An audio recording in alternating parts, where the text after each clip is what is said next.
Hi எல்லாருக்கும் வணக்கம். எப்படி இருக்கீங்க? இன்றைக்கி நம்ம வந்து சாக்லேட் சிப் குக்கி எப்படி பண்ணுறதுன்னு பார்க்க போகிறோம். ரொம்ப ஈஸியாக பண்ணிடலாம். அதுக்கு என்னென்ன பொருட்கள் முதல்ல தேவைன்னு சொல்கிறேன், நோட் பண்ணிக்கிறீங்களா? இங்கே நான் வந்து 2.25 கப்புக்கு நான் வந்து கோதுமை மாவு எடுத்து வச்சுருக்கேன். 3/4 கப்புக்கு ப்ரௌன் சுகர் எடுத்து வச்சுருக்கேன். நம்ம வந்து சுகர் கம்மியாக தான் சேர்க்குறோம். 3/4 கப் எடுத்து வச்சுருக்கேன். அன்சால்டட் பட்டர் வந்து ஒரு ஸ்டிக் எடுத்துக்கோங்க, அதாவது 1/2 கப்பு வரும். 2 பெரிய சைஸ் முட்டை எடுத்துக்கோங்க, ரூம் டெம்பரேச்சரில் இருக்கணும். 3/4 டீஸ்பூனுக்கு பேக்கிங் சோடா, அப்புறம் வந்து 1 டீஸ்பூனுக்கு உப்பு எடுத்துக்கிறோங்க. அதுக்கப்புறம் தேவையான அளவு, அதாவது ஒரு 2 டேபிள் ஸ்பூன் அளவுக்கு எள்ளும், ஒரு கை அளவுக்கு சாக்லேட் சிப் நீங்கள் எவ்வளோ சேர்க்குறீங்களோ அதில் எடுத்துக்கிறோங்க. வெனிலா எக்ஸ்ட்ராக்ட் வந்து 1 டீஸ்பூன் எடுத்துக்கிறோங்க. அதுக்கப்புறம் கொக்கோ பவுடர் வந்து நம்ம 3 டீஸ்பூன் சேர்க்க போகிறோம். இவ்வளோ தான். முதல்ல நம்ம என்ன பண்ணிக்கிறோன்னா, முதல்ல இந்த பட்டரை லைட்டாக உருக்கி எடுத்துக்கிறோங்க. அதாவது நீங்கள் மைக்ரோவேவில் ஒரு 10 செகண்ட் வச்சா கூட போதும். அதில் நீங்கள் எடுத்து வச்சுருக்க 3/4 கப்பு ப்ரௌன் சுகரையும் வெனிலா எசன்ஸையும் போட்டு நல்லா இந்தளவு மிக்ஸ் பண்ணிக்கிறங்க.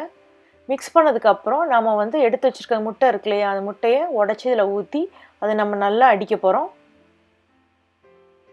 இந்த மாதிரி நல்லா அடித்ததுக்கப்புறம் நம்ம என்ன பண்ண போகிறோன்னா, ஒரு அரிப்பை எடுத்துகிட்டு அதில் வந்து நம்ம எடுத்து வச்சுருக்க அந்த கோதுமை மாவு, உப்பு, பேக்கிங் சோடா, கொக்கோ பவுடர் எல்லாம் அந்த ட்ரை இன்க்ரீடியண்ட் எல்லாத்தையும், அந்த பவுடர் ஃபார்மில் இருக்கிறது எல்லாத்தையும் போட்டு நம்ம இந்த மாதிரி அரைச்சி எடுத்துக்கிற போகிறோம். ஏன்னா அது வந்து கட்டிப்படாமல் இருக்கும். ஸோ நம்ம பட்டர் அந்த தண்ணி கலவை அந்த அந்த வெட் மிக்சரோடு நம்ம மிக்ஸ் பண்ணும்பொழுது வந்து அது வந்து கட்டிப்படாமல் நல்ல திரண்டு வராமல் நல்ல க்ளீனாக இருக்கும். அதுக்காக தான் இப்படி அரிச்சிட்டு இருக்கும்போதே நான் அதை நல்லா மிக்ஸ் பண்ண ஆரம்பிச்சிடுறேன்.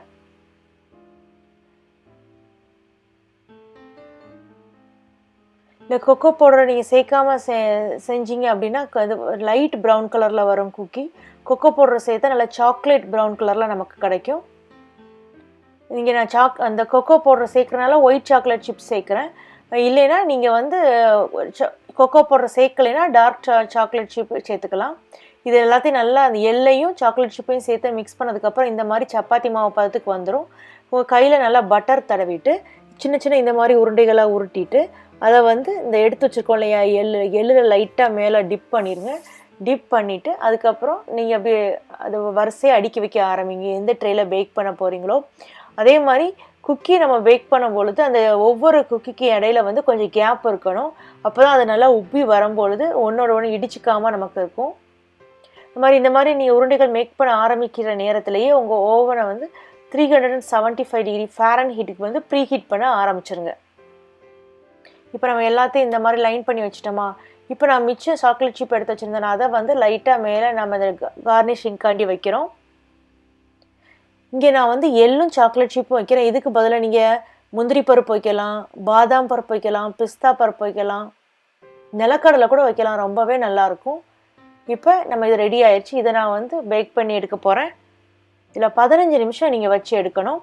வச்சு எடுத்தால் இந்த மாதிரி உங்களுக்கு அருமையான குக்கீஸ் ரெடி ஆயிரும். இதை நீங்கள் உடனே ட்ரேலேருந்து எடுத்து இந்த மாதிரி கூலிங் ரேக்கில் மாற்றி வைக்கணும். ஏன்னா ரொம்ப ஹாட்டாக இருந்துச்சு அப்படின்னா கீழே அந்த வெளியே இருக்க காற்றோடு சேர்க்கும்போது அது வந்து ஈரப்பதமாயிரும். இந்த மாதிரி கூலிங் ரேக்கில் நீங்கள் வைக்கும் பொழுது அந்த சீக்கிரம் அந்த கூல்னஸும் கம்மியாயிரும், கொஞ்சம் ட்ரையாக ஆரம்பிச்சிடும். அதுக்கப்புறம் நீங்கள் வந்து ஏர்டைட் கண்டெய்னரில் மூடி வச்சுக்கலாம். குழந்தைங்களுக்கு ஸ்கூலுக்கு கொடுத்து விட்றதுக்கு இது ஒரு அருமையான ஸ்நாக்கு. நம்ம வீட்லேயே கோதுமை மாவு வச்சு பண்ணுறோம். சுகரும் நம்ம வந்து கம்மியாக சேர்த்துருக்கோம். அதனால் இது நம்ம தாராளமாக குழந்தைங்களுக்கு ஸ்கூல் ஸ்நாக் கொடுத்து விடலாம். ஈவினிங் டீ டைமில் இது ஒரு அருமையான ஸ்நாக்கு. காஃபியோ டீயோ போட்டு இந்த மாதிரி பிஸ்கட் வச்சு சாப்பிட்டோம்னா ரொம்ப அருமையாக இருக்கும். ஏதாவது நீங்கள் பார்ட்டிக்கு போகிறதா இருந்தால் கூட இதை பண்ணி எடுத்துகிட்டு போகலாம். அதை ட்ரை பண்ணி பாருங்கள். பார்த்துட்டு உங்கள் கமெண்ட்ஸ் சமையல் விருந்தில் போஸ்ட் பண்ணுங்கள். இந்த வீடியோ உங்களுக்கு பிடிச்சிருந்தால் லைக் பண்ணுங்கள், சேனலை சப்ஸ்கிரைப் பண்ணுங்கள். கூட பெல் சிம்பிளையும் கிளிக் பண்ணிட்டீங்கன்னா அப்டேட் பண்ணுற வீடியோஸ் உடனே பார்க்கலாம். நம்ம இன்னொரு வீடியோவில் சந்திக்கலாம். நன்றி, வணக்கம்.